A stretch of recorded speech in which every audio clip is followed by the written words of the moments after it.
Hello and welcome to Nithrania YouTube channel. You're watching another episode of the Game in a Nutshell series designed for explaining the board game rules. My name is Branislav Berec, and in this video we're going to learn how to play Northgard, Uncharted Lands. This is the Kickstarter version of the game, so some of the components in this video are deluxe components, and this version also comes with few expansions, and one of them contains a beautiful player board which you will see in the video, which may not be available in the standard retail version of the game. So let's get started. To set the game up, first prepare the deck of cards. Take all the early development cards with 1 dot here and the advanced development cards with 2 dots. Shuffle each deck separately. Then, from the early development cards, randomly take 2 cards per player, so in a 3-player game that's going to be 6 cards. Set them aside. Then, from the advanced development cards, take 4 cards per player, so that's 12 cards in a 3-player game. And then, place the early development cards on top of the advanced development cards. That forms a single development deck. You can return all the unused cards back to the box. Then shuffle the deck of achievement cards and draw as many cards as there are players in the game, and place them face up on the table, visible to all players. You can return all the unused cards back to the box. The deck of unrest cards can be placed face up on the table, and then only if you play with the creatures, take the deck of creature cards, take out all the creatures with this combat value 6 or less, and randomly choose 1 more card than the number of players in the game, so 4 cards in a 3-player game. Shuffle all the remaining cards together and then place those 4 cards on top of the shuffled cards, and that forms the deck of creature cards. Place the turn track on the table and the year token on the first year. Then each player chooses a color and takes all the components of that color, that is 14 units, 1 battle die or Northgard die, 6 starting cards with the banner of the chosen color. Then each player also chooses a clan and take all the cards of the chosen clan, 1 initial card and 2 upgrade cards. If you play with expansions, there are more upgrade cards available.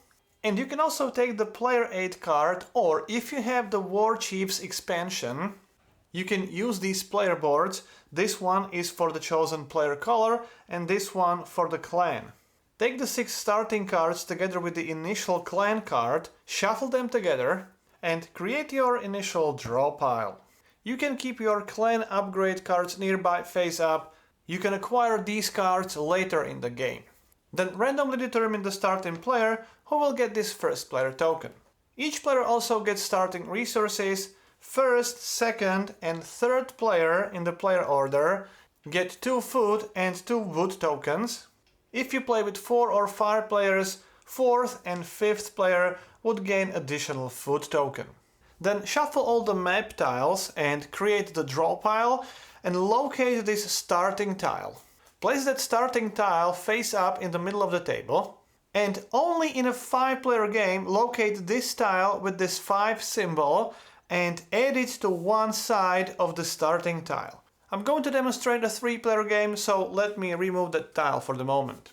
Then each player draws 3 map tiles. Then starting with the first player and continuing clockwise, each player will choose one of their tiles and add it to the map.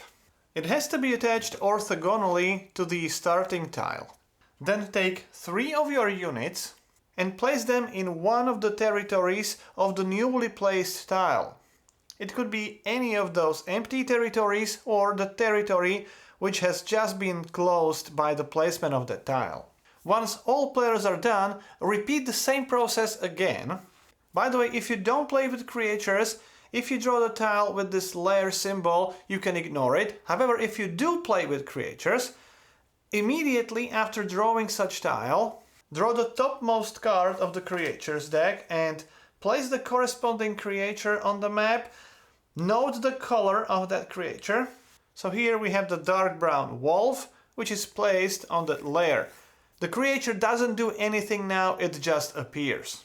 I will explain the creatures module at the end of the video, so now let me remove the wolf. So for the second round, again, choose one of your tiles and again add it to the map, but this time it doesn't have to be adjacent to the starting tile. It can be adjacent orthogonally to any tile. Again, take 3 of your units and place them in one of the territories on the newly placed tile.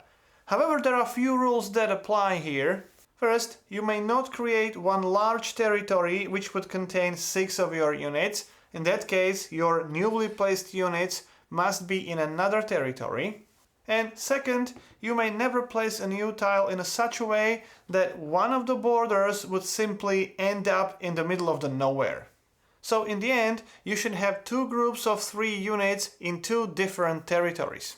You can then shuffle the unused map tile together with all the remaining map tiles in the draw pile.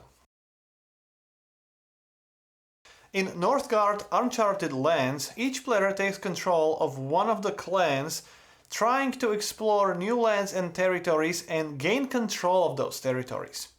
The game is played over 7 rounds or 7 years, and each year has 5 phases. In the first phase, players will draw cards from their draw deck, and new development cards will be drawn face up. In the second phase, the action phase, players will play cards from their hand into their play area, and they will perform actions from those cards. They will explore new areas, new territories, build buildings in the designated spots, recruit more units, move from one territory to another, which may initiate battles, and perform some other special actions. In the third phase, the harvest phase, players will harvest resources from territories they control, and they will gain fame from closed territories they control. Then in the fourth phase, the winter phase, players will have to feed their armies, and finally in the fifth phase, players will check for the endgame condition. The game can end in 2 different ways. First, if any player controls at least 3 territories that are closed and contain at least 1 large building, which is this space. So, for example, it may look like this. It's a closed territory with large building in it. So as long as any player controls 3 such territories, they win the game. If not, the game ends at the end of the 7th round, at the end of the 7th year, and then the player with the most fame points wins the game. As I already mentioned, players gain fame for controlling the closed territories during the harvest phase, or for controlling the territory with this specific building, or during exploration when they explore new tile and they close any territory on the map. Furthermore, only at the end of the 7th round, players may gain fame points from these achievement cards. So, at the start of each year, in the first phase, players draw 4 cards from their draw piles. Take those cards into your hand and keep them hidden from other players, and in case your draw pile would be empty, shuffle your discard pile, create a new draw pile and continue drawing the cards. That applies anytime you have to draw the cards and there is no card in your draw pile. Then from the development deck, reveal as many cards as there are players in the game. And because of the setup, in the first and second year you will draw these early development cards. In years 3, 4, 5 and 6 you will draw advanced development cards. For the 7th year you will only have these achievement cards available. Then in the second phase, the action phase, starting with the first player and continuing clockwise, players take turns, and on your turn you perform one of the following actions. You may either play a card from your hand into your active area and perform the actions, or you can wait, or replace a card, remove the card, upgrade the card, or pass. Now I'm going to go through these options in more detail now. First, you can play a card. You can take 1 card from your hand, any card, and place it in your active area, and then you perform the action on that card. I'm going to describe all those actions in just a minute. This is called the main action, and in addition to this main action, before or after that action, you can play unlimited number of cards with this flash icon, with this flash symbol, and again perform the action on those cards. You must always resolve 1 card before you play and resolve another card. And even though you can play these cards in addition to the main action, you can actually choose them as your main action and play nothing else. Then the second option is to wait. With waiting, you actually take the card from your hand and place it in your active area, but you don't resolve the action. You just don't do anything. The third option is to replace the card. Again, you take one card from your hand and place it in your active area, but again, you don't resolve the action. Spend one lore and draw another card from your draw pile and add it to your hand. The fourth option is to remove the card. This time you take the card from your hand and completely remove it from the game. That costs 2 lore, and after that you may draw 2 new additional cards from your draw pile into your hand. Then for 3 lore tokens you can upgrade the card. You take a card from your hand and you either place it in your active area or completely remove the card from the game. You have to spend those 3 lore tokens and then choose one of your clan upgrade cards and add it to your hand. So you can effectively play that card on your next turn. And finally, you can pass. You can pass if you don't have any more cards in your hand or if you don't want to play any more cards. In that case, discard all the cards still remaining in your hand and also all the cards from your active area and draw a new development card. Choose one of the available development cards and place that card on top of your draw pile. After you pass, you may no longer take any actions this round. Note that you can only take the development cards. You may not take achievement cards. They become available in the 7th round. The first player to pass also takes this first player marker. I will now cover all the actions in the game and we will start with this recruit action. When you take the action, you will place new units from your reserve on the map. The number of units you can place is indicated by this icon.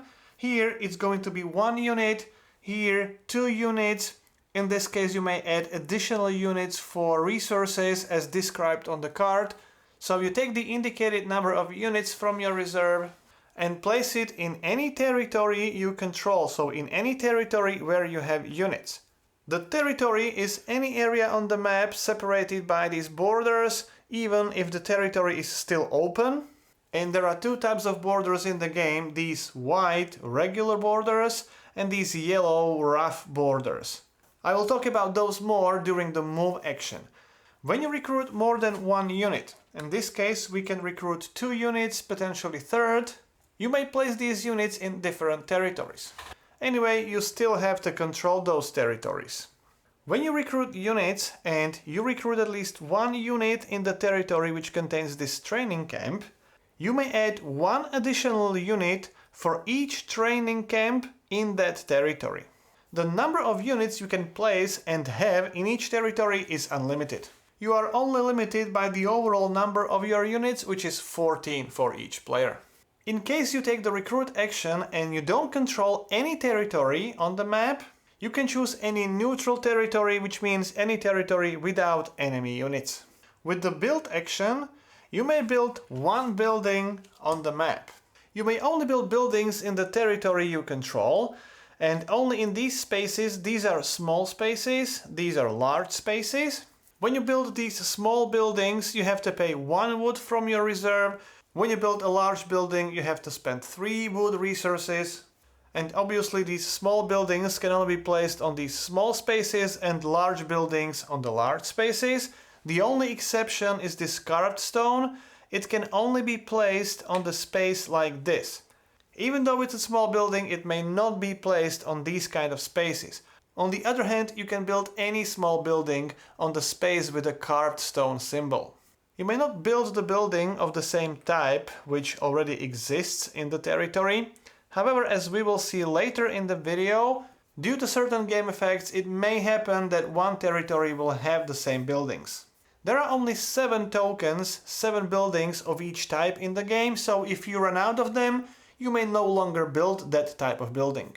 And finally, once built, the building cannot be moved or removed. Now let me briefly go through the effects of those buildings. These 3 types of buildings provide resources during the harvest phase, which is the 3rd phase of the year. This one provides 1 food, 1 wood and 1 lore. This is the training camp, which adds one additional unit during the recruit action, and this causes one casualty during the battle. I'll cover the battle later in the video.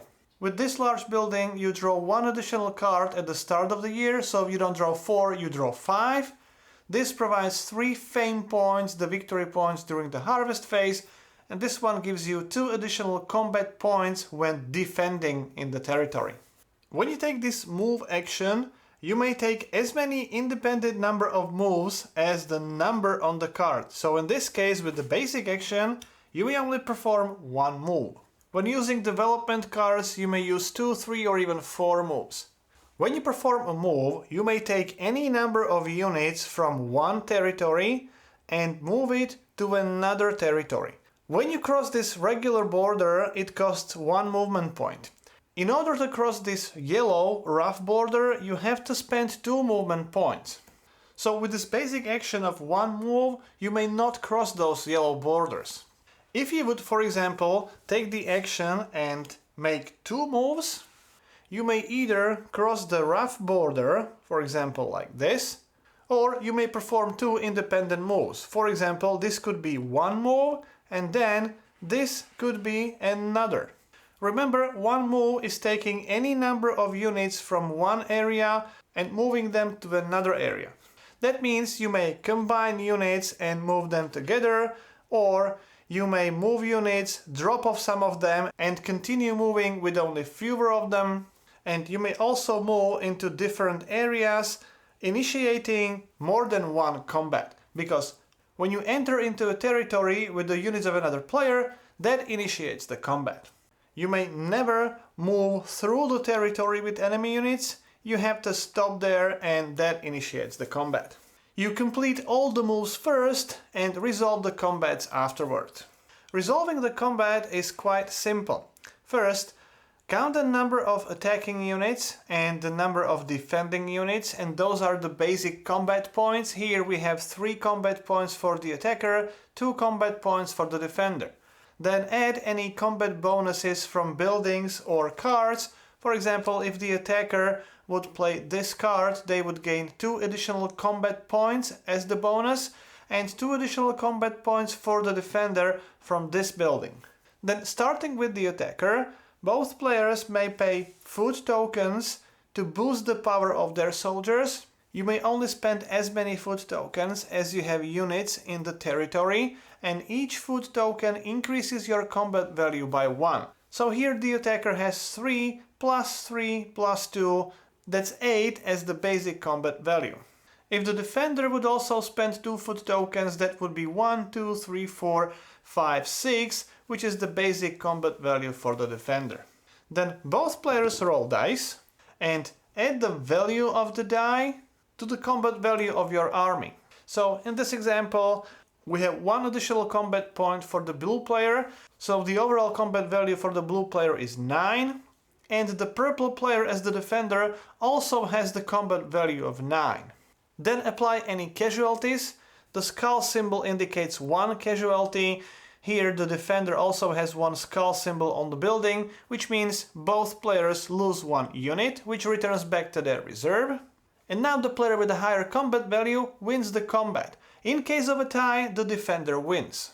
However, if the number of casualties is equal or higher than the number of units of the opposing player, that player loses the battle regardless of the overall combat value. And if you have this result on the die, you can either choose 1 combat point or 1 casualty. After the battle, the losing player has to retreat. Let's say we have the blue player losing the battle. You have to retreat back to the territory which is either neutral or with your own units, however, not units which are in the combat. You may only cross the regular borders, you may never cross these rough borders. If you wouldn't have any such territory where you can retreat with your units, they would have to be destroyed and returned back to your reserve. If the attacker wins the battle and loser has to retreat, the attacker becomes the controller of the territory and also the controller of those buildings. After you fully complete 1 combat, you can proceed to another. When you take the explore action, draw 1 map tile from the draw pile and add it to the map. First, the new map tile has to be orthogonally adjacent to any of your territories where you have units, and that territory is still open, meaning it's not closed fully with borders. So, since this unit is in the closed territory, you would not be able to perform the explore action with that unit. However, these units can perform the explore action, so the new tile can be placed here, here, or over here. However, there are certain placement rules. You may not place a tile in such a way that you discontinue a border, either regular or the rough border. Then you may not place a tile in such a way that you create a large territory which contains units of two opposing players. However, you may place a tile in such a way that it creates one territory with two buildings of the same type. In a rare case that you draw a map tile and you would not be able to legally place it anywhere, just place it to the bottom of the draw pile and draw the new map tile. When exploring, it is okay to create some holes in the map, and when you run out of all the map tiles, you may no longer take the explore action. Then, when you place a map tile and you close the territory you control, you gain fame points. You gain 1 fame point for each tile that contains the newly enclosed territory. Here it's this territory, so it's 1, 2, 3 tiles, 3 fame points. Only the active player gains the fame points. When you close the territory, which contains units of another player, that player does not get those fame points. Keep the fame points face down next to your play area. When you take the draw action, draw as many cards as indicated on the action card. And the color of those cards and also the text on the card indicates what to do with the cards you draw. First, you may only perform that action if you have enough cards in your draw pile or draw and discard pile together. Remember, the cards you play are placed in the active area, they're not in the discard pile yet. If the card effect says that you can keep the card, you can keep it in your hand. If it says you place it on the top of your draw pile, you'll simply place it on the top of the draw pile, and if you have to discard, it's discarded. You can only do it with the cards you have drawn. You may not discard or put the card on top of the draw pile from your hand, from those cards you have on your hand previously.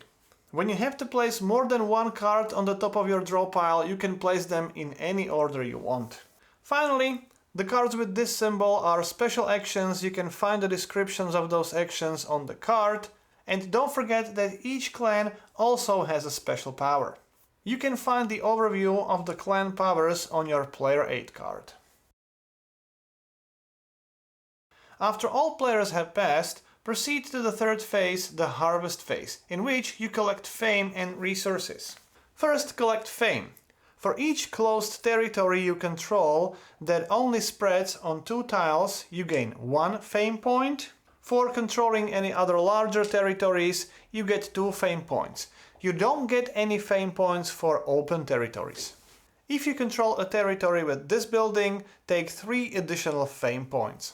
Then collect resources from the territories you control. Collect the resources printed on the tile and also from the buildings, so in this case for this territory, yellow player would gain 2 food and 1 lore, and here they would get 1 additional lore. Put all those resources and the fame points in your personal supply.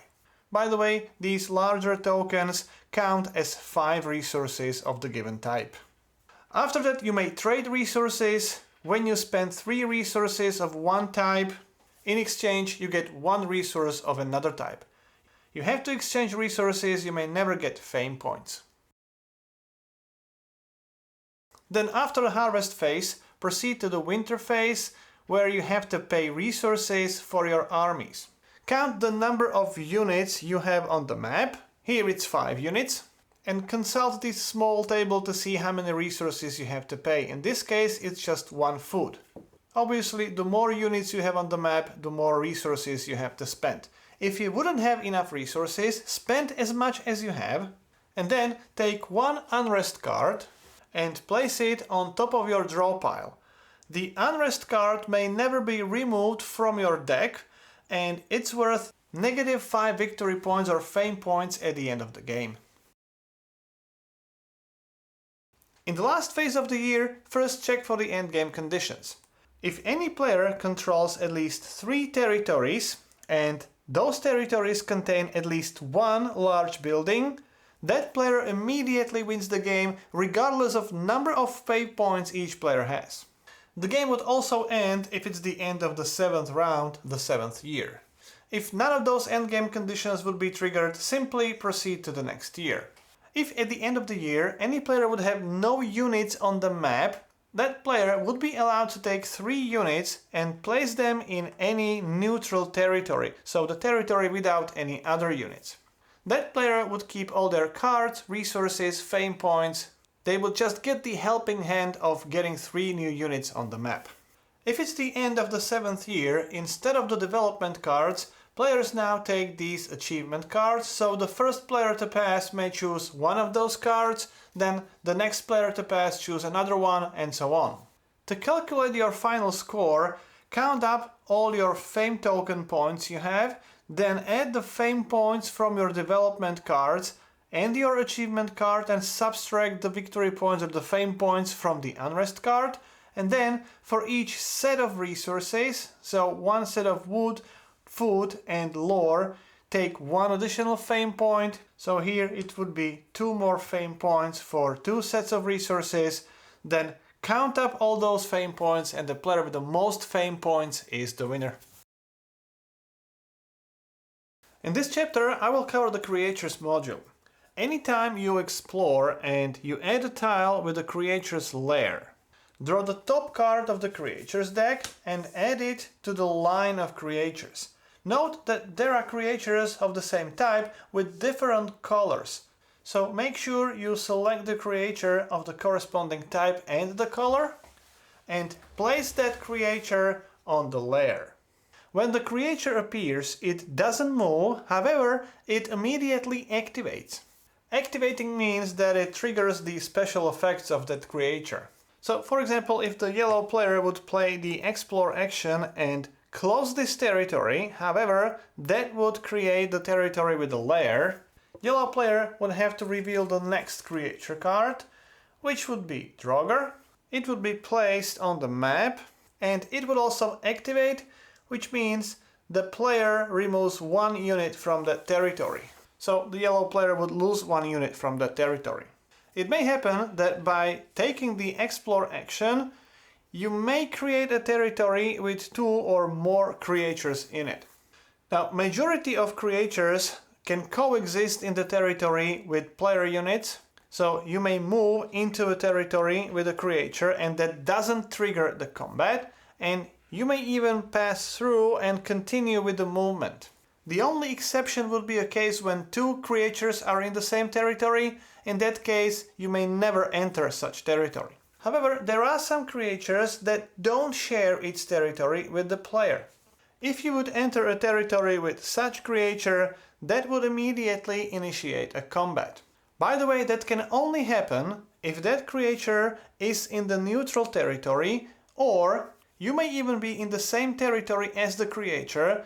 Take the move action, but you don't have to move, you can stay in the same territory and attack that creature if you want to. That applies to the creatures which can share the territory with players. Now, the combat with the creature works in a very similar way as the combat with another player. The basic combat value of the creature is determined by this number on the creature card, so in our case it would be 7. The player would count the number of units in the territory, potential bonus from the card played or bonuses. You can also pay food to boost the power of your soldiers. The only exceptions are dice and the symbols on the dice. If the creature rolls this symbol, it always chooses the combat point. If the creature rolls the casualty symbol, it is applied normally. However, the casualty symbol on the attacker's die doesn't count. There is no casualty applied to the creature. Then the player or the creature with the higher combat value wins the combat. In case of a tie, the defender wins. So if the creature attacks, the player wins the tie. If the player loses the combat, they have to retreat using the standard rules. Creature never retreats. it either wins the combat, or if it's defeated, it's removed from the map and the card would be placed into a creature's discard pile. Similar to your own deck of cards, if the deck of the creature cards runs out, shuffle the discard pile and create the new draw pile. Then when you play with the creatures, after all players finish their actions phase, before the harvest phase, creatures will have their own phase. This phase is called 2.5. In this phase, all the creatures in this creature line activate one by one, going from left to right. For each creature, apply the following rules. The creature will always move. It will never move into a territory with another creature, and it will always move into a territory which contains player units. Only if no such territory would exist, that creature would move also into a neutral territory. The creature always moves into adjacent territory, ignoring the rough borders. The priority for the movement is indicated at the top of the card for each creature. Here, Wolf would move first into a territory with most resources. That includes resources printed on the tiles and also on the buildings. So in this example, Wolf would move into this territory because it contains 3 resources. After moving to the territory, the creature activates, which means it triggers its special ability. The Wolf would only apply its permanent effect. If this creature would move, it would actually attack the player. In case of a tie, let's say we have 2 resources here and 2 resources in this territory. You would proceed to the next criteria, in this case the territory with most buildings. So in our example it's this territory, so that would change the movement of the creature. In case of a tie for the second priority, this would indicate a territory with most player units. After the first creature has activated, continue activating all other creatures in the line. Once you finish the activation of all creatures, proceed to the harvest phase. One last example, if this creature would now have to activate, it would go into a territory with most resources. In this example, it's this territory with 2 resources, however it already contains a creature, so this creature would not move into that territory. You would have to find another territory with most resources, it would be this one, so the creature would move to this territory. And one strategic tip, when you perform the explore action and you don't want to have the creature in your territory and you want to place it, for example, like this, and you place the creature in that territory, don't forget that during the next phase, the creature phase, that creature will move. And it will move into a territory preferably where there are player units. So even though you didn't place it into your own territory, it will actually move there during its activation phase. Therefore, it's worth considering placing the creature into your territory, because in its activation phase it will move into, or it may move into, a territory with opposing player units. So that's how you play Northgard Uncharted Lands. If you would have any questions or comments, I'll do my best to answer as many as I can. If you like the series, please subscribe. You can even support the channel on the Patreon page. You can also like the video underneath the video, clicking the thank you button and providing some symbolic support to the channel. You've been watching Game in a Nutshell. My name is Branislav Berec and hope to see you next time.